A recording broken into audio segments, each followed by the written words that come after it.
Tieflings. The horned, devil-like creatures from Dungeons & Dragons are not all as chipper as our friend Karlach Cliffgate. These folks have a deeply troubled past and have faced isolation as a result, but how did that come to be? Join me in this episode where we're going to talk about all things related to Tieflings.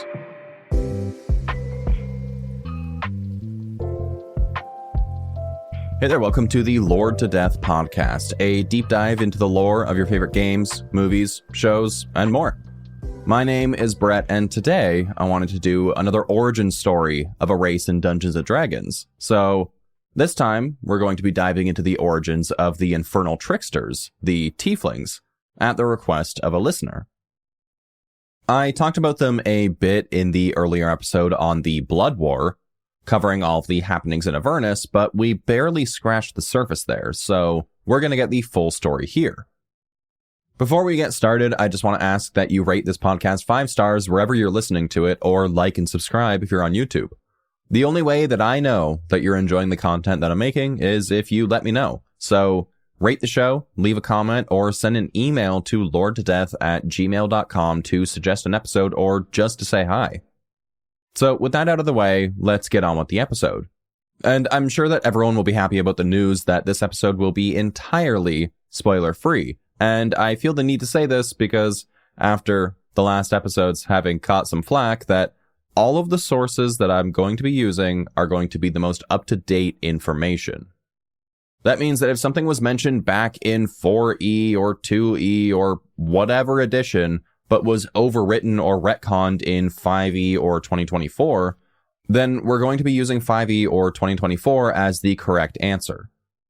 I will do my best to cover any overwritten information if it seems like it could be pertinent to other information, or if it doesn't necessarily make sense that it was retconned. But if it's a straight up retcon, then I'm sorry to all the people who have been playing for their entire lives. Sometimes things change. So let's get right into this. What exactly are Tieflings? They are described as a human-based plane-touched, which is a very confusing statement if you're not familiar with the terminology. Human-based is self-explanatory enough, but plane-touched is a general term used to describe a creature whose lineage can be traced back to an outsider of sorts that left their genetic mark. This meant that a plane-touched creature was a hybrid breed of sorts, and being a human-based plane-touch, that would mean that the Tieflings were based on a human and something else that was not of this plane. This includes a whole host of creatures, and I think the most well-known of them are races like the Aasimar, Genasi, and, of course, the Tieflings. Being plane-touched meant that the Tieflings carried the mark of their infernal lineage with them, which included solid-colored eyes, which could be black, gold, red, silver, or just pure white, horns, tails, and potentially any skin color under the rainbow. But I think that the dead giveaway to a Tiefling is the horns. And this is going to be one of those rare times where I disagree with the most recent source, and I think it deserves the flavor that the previous sources give. And that's in the skin color. If you've played a Tiefling, you know that they can have pretty well any skin color that you want, but the 5e player handbook states that their skin tones cover the full range of human coloration, but also include various shades of red. While underneath in that same book, there's a picture of a Tiefling who has purple skin and also one who has blue skin. Now, I'm not exactly sure what shade of red purple is, but I am certain that someone at Wizards was probably doing magic mushrooms. And this is because, again, in any source we see Tieflings of all different colors. And we'll even see later that this source contradicts itself by specifically mentioning that there are Tieflings who can have blue skin. Tieflings can have any range of human skin tones, that's true. And a lot of them are shades of red, but there are those that do have shades of blue, green, purple, any color skin, really. And this is all dependent on their direct lineage, which we'll talk more about later. When I said that Tieflings can be any color under the rainbow, I don't think I was exaggerating too much. But back to my original point, it was these differences, the skin color, horns, tails, and other traits, so they were, for the most part, outcasts by nature. Most people saw the horns and saw it as a mark of the devils, and assumed that an innocent tiefling was in this plane to do harm to people or do the devil's work when, in reality, the tieflings were just as innocent as anyone else was. Being outcasts, tieflings tended to stick to their own since they really had no other choice. This only made matters worse because what's worse than one devil in your town? A group of them. This meant that tieflings weren't typically able to have a normal upbringing and adult life like other humanoid races were, and were basically forcibly kept in the shadows, forced to do shady work like swindling and thieving, and would often end up as crime lords or some other criminal job by virtue of not being given any other option.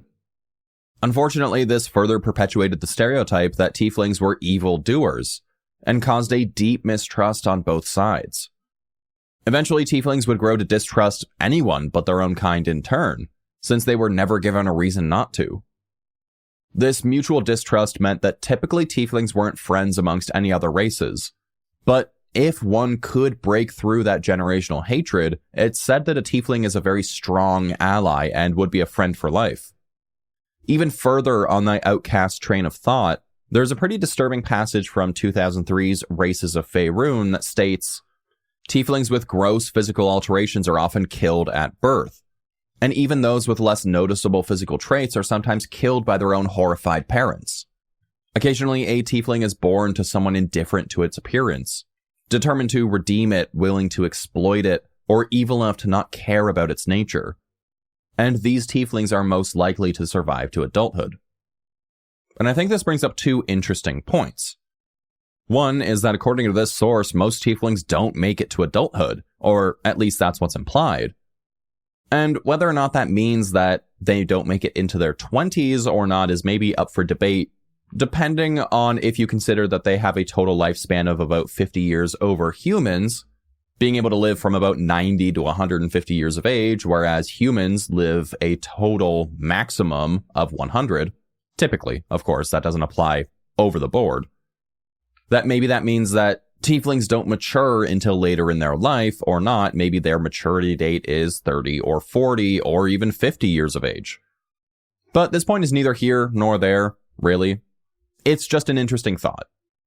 I do believe, though, that tieflings typically tend to mature at the same time as a human adult, considering that half of their lineage is human.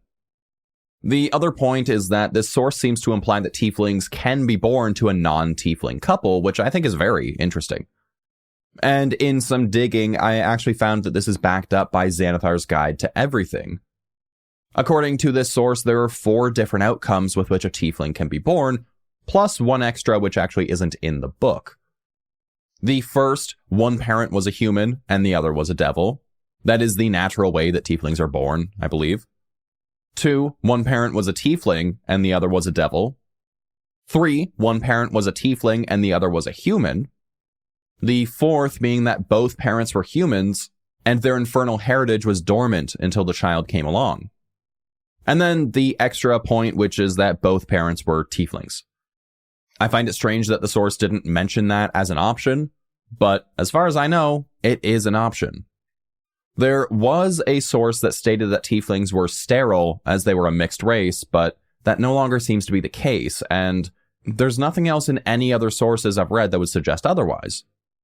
And the fact that Xanathar's Guide to Everything specifically has 2 options where the parents are tieflings, I just don't think that's a point anymore.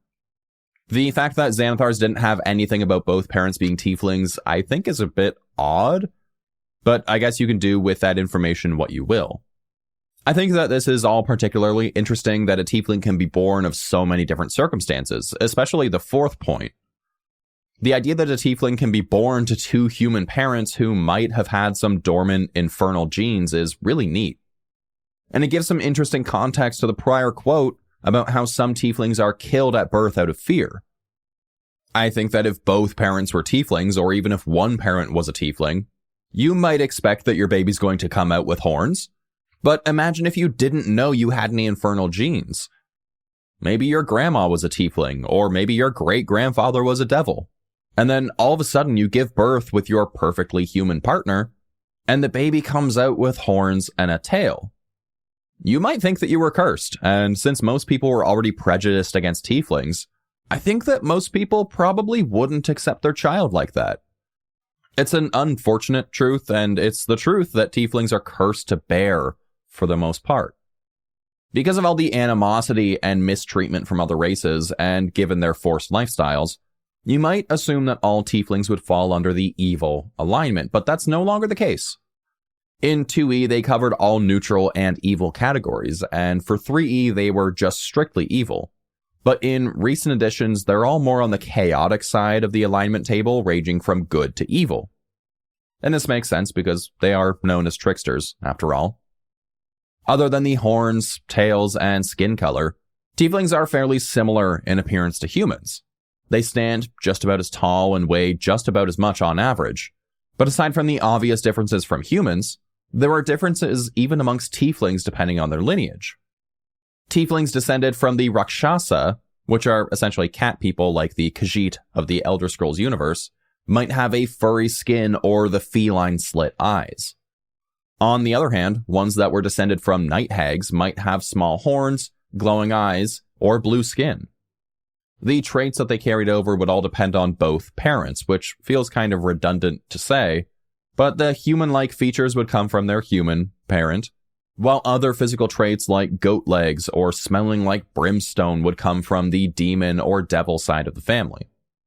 So really, tieflings are all very unique from one another, and there are plenty of ways that they can appear. And I think that some of these ways are a little bit more devilish than others. But some tieflings were not born of devils at all, but gods. And these tieflings would have their own distinct appearances as well. For instance, those born of Bashaba, the Maid of Misfortune, sometimes had something more akin to antlers than horns, and would sport snow-white hair. Those who descended from Mask, the Lord of Shadows, on the other hand, were known to cast no reflection, like a vampire. However, most tieflings came from Mullerand and Thay and were created from a union with Set or Sebek. The ones from Mullerand would often leave their homeland in search of their own destinies, while those from Thay seemed to stay, for they were spawned by wizards who were looking for indentured servants to grow their own power, and served most, if not all of their lives, as slaves to either of their parents. If the wizard decided that they didn't want them, then you can best bet that the devil would come scoop them up and probably use them in the Blood War. There was even a time when a ritual performed by a warlock coven known as the Thoril 13 cursed all tieflings by changing their lineage, whether they came from another god or devil, to having the blood of the archdevil Asmodeus. This was basically done as a plot to give Asmodeus additional power by making him a racial god, meaning that all tieflings would basically be lumped into worshipping him by default, since he was now the proprietor of all tieflings. After the spell plague of 1385 DR, this extended to most tieflings across Toril, which meant that most tieflings ended up looking more or less the same, as they were all now cut from the same genetic cloth. And that's the canon reason why most tieflings look the same or have the same red-tinted skin and no other discernible features like the goat's legs or fur.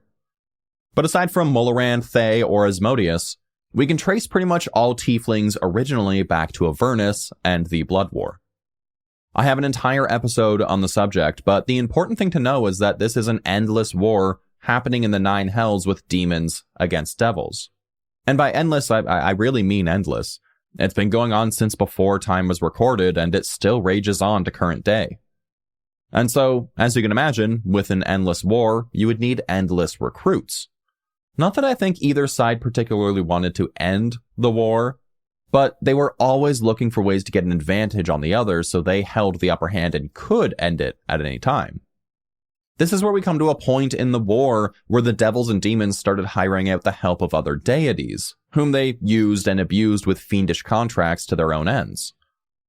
After this point, someone realizing that it doesn't have to just be demons and devils fighting the war, someone had the great idea of starting to pluck recruits from the prime material plane. But you can't just hand out a flyer hoping that mortals will just willingly come to the Nine Hells on a permanent vacation and fight your wars for you. So the devils and demons alike started to venture up to the prime and seduce or coerce the people on the surface to work with them in one way or another, and often ended up capturing or setting this person up with a binding contract that made them the fiend's plaything. And of course, history has taught us time and time again that the best person to fight your wars for you are your own children. Devils and demons both started to crossbreed with the humans that they captured and sired their own children, who took on the traits of both the infernal and human parents to fight their wars for them, and that's how we ended up with Tieflings, Cambions, and Alufiends. It was this idea that the devils and demons had of recruiting from the Prime that was likely where all the wizards that were mentioned before, in Thay, ended up having their own Tiefling children. However, nowadays, Tieflings are seen to have 3 different distinct lineages that they are typically descended from, and that would be Abyssal, Chthonic, or Infernal. And they all have their own special traits and bonuses. Abyssal Tieflings are called by their demonic lineage, the Despair of Carceri and the Abyss, and tend to be more evil as a result. These Tieflings would have fur, tusks, or other demonic features that set them apart from others. Chthonic Tieflings also feel the pull of Carceri, but also have the greed of Gehenna and the gloom of Hades. These Tieflings can look awful and cadaverous, or have the beauty of a succubus, and would have the features of Tiefling born of a night hag or a Yugoloth. Infernal Tieflings are connected not only to Gehenna, but to the 9 hells itself. These Tieflings would have spiny backs or even golden eyes, and would trace their lineage mostly back to devils. So, with all of that knowledge going right back to the beginning of their race, you can start to see the bigger picture painted by Tiefling history. They have pretty much always been subjugated to the worst circumstances, and have pretty well always been a pawn in someone else's plot for power. That, along with the natural guile given to them by their heritage, it's easy to understand why Tieflings would end up on the wrong side of the fence doing shady work. That, and it's known that having infernal lineage would sometimes give way to strange urges to hurt or use people, and if a Tiefling were particularly attuned to their lineage or didn't know how to contain those impulses, they would often end up using their skills to hurt people. It's like the call to the void that we all experience, like when you're cooking a meal and you have the sudden urge to put your hand on the hot element, or when you're driving your car and for just a split second you think about turning your car into oncoming traffic. These are all impulses that I think most people don't give a second thought, and it's something that we're all almost able to just laugh off and disregard as a crazy, wild thought. But Tieflings seem to have that call to the void multiplied to infinity, by the sounds of it. It's less of a discarded thought and more of an OCD impulse that compels them to do awful things. That may be a bit of an extreme exaggeration to the effect of their impulses, but everything I've read leads me to believe that it's usually not something that they can easily shake off, hence so many chaotic Tieflings. But this impulse can have very different effects on every Tiefling. They could give in to these impulses and follow a path towards evil, using their lineage as an excuse for their heinous deeds.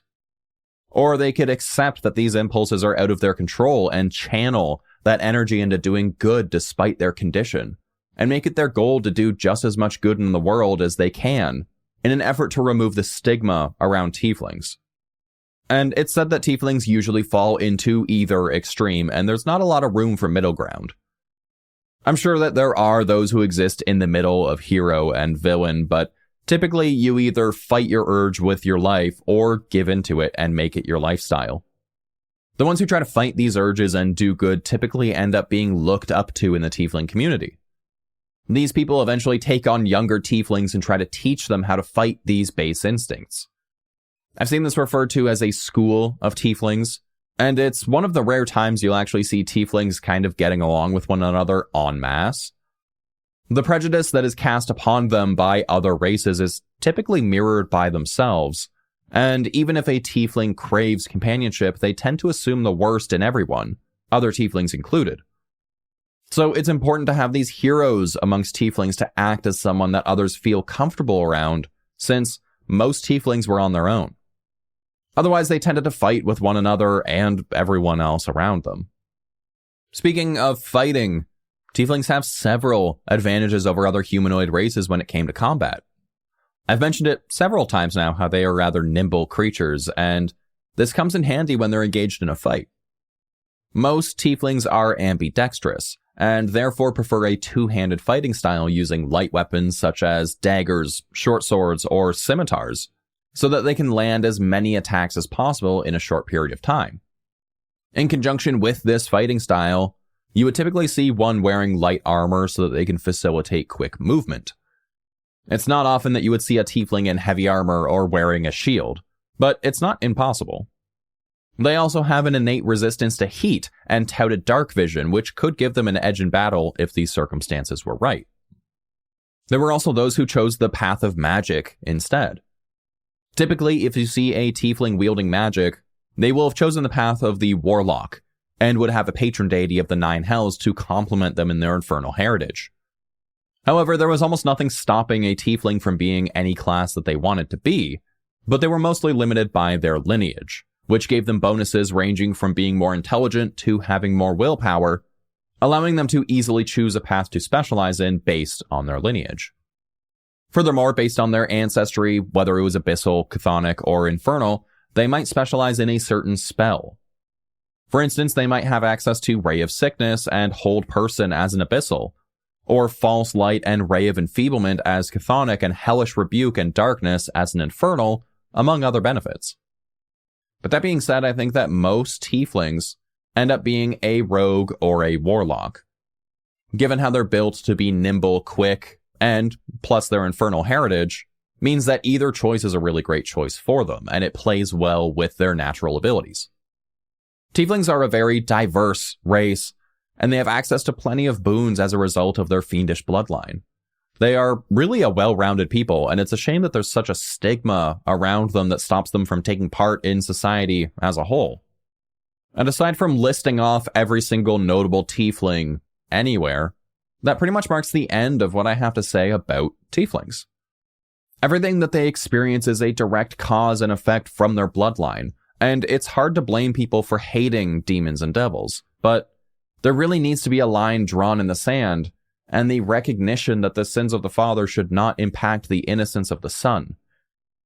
I would hazard to say that most tieflings are innocent enough, and if they end up in a shady line of work or hurting people, it's likely because of their surroundings and growing up with everyone sneering at them, because that can't be something that facilitates a good upbringing. It's nature versus nurture, and writing about this made me realize that, even though it's a high fantasy setting, there are some real allegories to very real people within the texts, and it's not even that subtle. It makes me feel for anyone, tieflings or otherwise, that are dealt a shorthand at birth. It can be hard to get ahead in life when you're born 2 feet in the ground, but that's a whole other conversation for another time and something that I do not have the spoons to get into. So that brings me to my favorite question. What do you think? Do you think that the tieflings deserve the hate that they get? Do you think that just because they have that infernal heritage means that they should be looked down upon? Or how about, what's your favorite race in D&D? Tieflings are definitely up there for me, but I do have a soft spot for the Aasimar and Kenku. I think Kenku might be my favorite race in D&D. Let me know what yours is, and if you want to hear the origin stories of that race, I'll be happy to cover them in a future episode. You can find us online at Lord to Death on your favorite social media apps, Spotify, Apple Podcasts, or wherever you get your podcasts.